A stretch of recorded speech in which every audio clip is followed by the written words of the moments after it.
ચાલો મિત્ર, સુરતથી બારડોલીથી વેરા, વેરાથી સોનગઢથી 15 કિલોમીટર ગૌમુખ છે.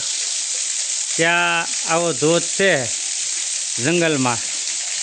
અને અહીંયા હનુમાનજીના ભગત વાંદરાઓ બહુ છે અને ખૂબ સારી જગ્યા છે.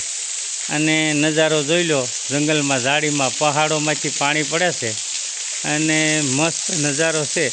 જે કોઈને આવવું હોય એને મેં જે એડ્રેસ આપ્યું એ પ્રમાણે વહી આવવાનું. બહુ મસ્ત ધોધ પડે છે જુઓ અત્યારે, અને મજા જ આવ્યા કરે એવું છે. મસ્ત તાજું પાણી, ચોખ્ખું.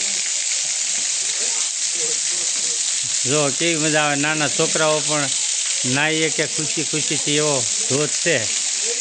અને આ આખી ગુફા છે અને આ ધોધ જો, અને આવો નજારો છે. ખૂબ મજા આવે એવું છે. જે કોઈ ભાઈઓને આવવું હોય એ આવી શકે છે. ઉનાળામાં અહીંયા આવવા જેવી જગ્યા છે. આખો દિવસ વયો જાય. બહુ મસ્ત જગ્યા છે.